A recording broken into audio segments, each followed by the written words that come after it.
오늘의 말씀 정읍감리교회 권우승 목사입니다. 내가 다시 눈을 들어본즉 날아가는 두루마리가 있더라. 그가 내게 묻되 네가 무엇을 보느냐? 날아가는 두루마리를 보나이다.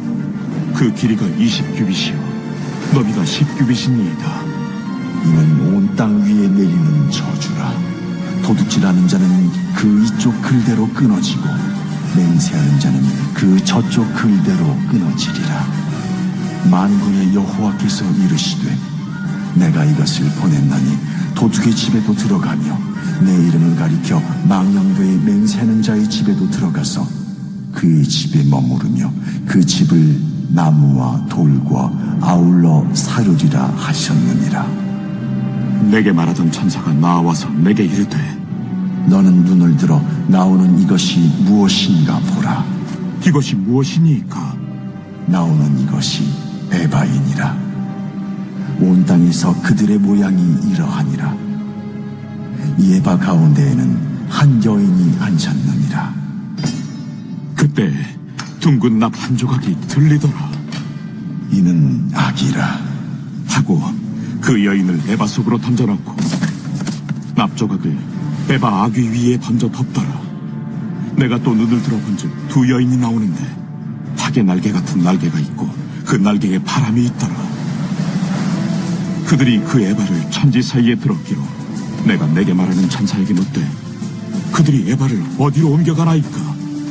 그들이 시날 땅으로 가서 그것을 위하여 집을 지으려 함이니라. 준공되면 그것이 제 처소에 머물게 되리라.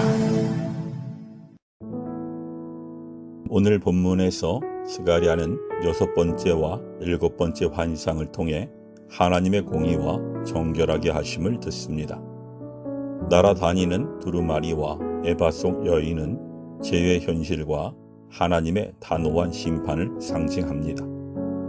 이 말씀을 통해 우리가 알아야 할 죄의 결과와 하나님의 은혜는 무엇일까요? 첫 번째, 모든 죄는 하나님 앞에 명백히 드러나며 우리는 말씀으로 심판을 받습니다. 오늘 본문에서 스가랴는 날아다니는 거대한 두루마리를 봅니다. 큰 두루마리는 하나님의 율법이 지닌 절대 권위와 전 우주적 영향력을 상징합니다.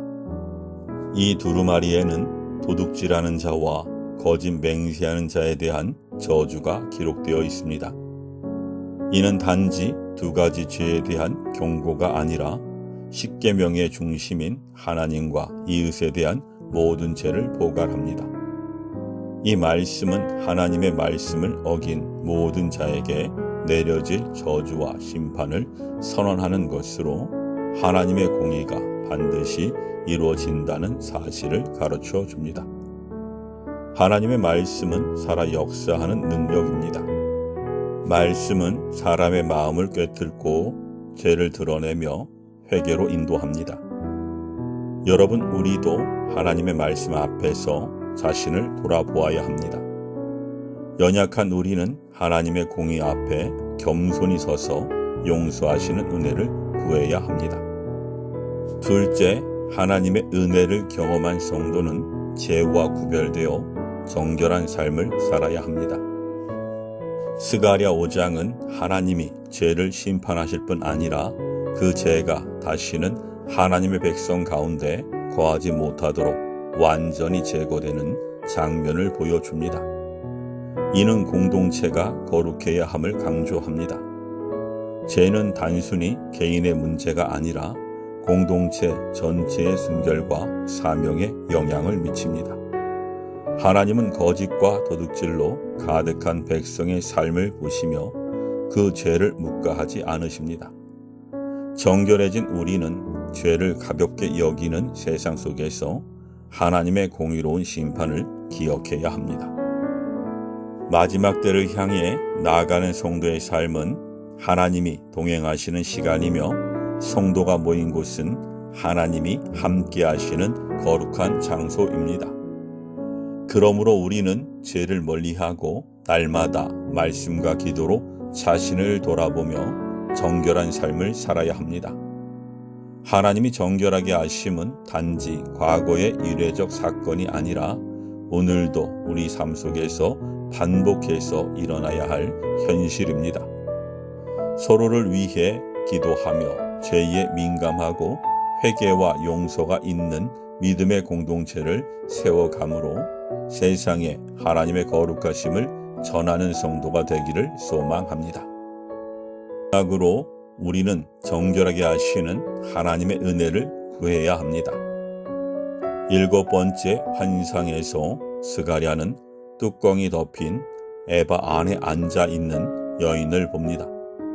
천사는 이 여인을 악이라고 선언하며 무거운 납뚜껑으로 그녀를 다시 가두고 두 여인이 날개로 그 에바를 신할 땅으로 옮깁니다. 이 환상은 죄가 공동체 안에 머물 수 없으며 하나님이 친히 그것을 제거하신다는 사실을 가르쳐 줍니다. 바벨론은 역사적으로 하나님의 심판과 우상 숭배의 중심지로서 죄가 되돌아갈 상징적인 장소입니다.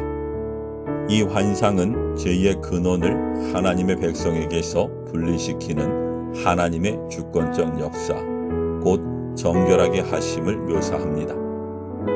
사랑하는 여러분, 사람은 스스로의 힘으로 죄를 이겨낼 수 없습니다. 그래서 하나님이 친히 역사하셨습니다. 예수 그리스도를 통한 구속의 은혜는 우리가 죄에서 벗어나 정결함을 얻는 유일한 길입니다. 여전히 죄의 유혹에 넘어지고 연약한 모습이지만 우리를 사랑하시는 하나님께 나아가 회개하며 성령의 능력으로 거룩한 삶을 살아가기를 힘쓰는 성도가 되시기를 소망합니다. 사랑하는 여러분, 오늘 본문에서 스가랴가 본 환상은 우리에게 죄의 심각성과 하나님의 거룩하심을 깊이 일깨웁니다. 하나님은 죄를 반드시 심판하심으로 자신의 백성을 정결하게 하시는 분입니다. 하나님은 우리를 정죄하는 데서 끝내지 않으시고 회개와 용서를 통해 다시 세우시길 원하십니다. 하나님의 은혜로 우리의 삶이 회복되고 거룩함으로 채워지기를 기도합니다. 아멘.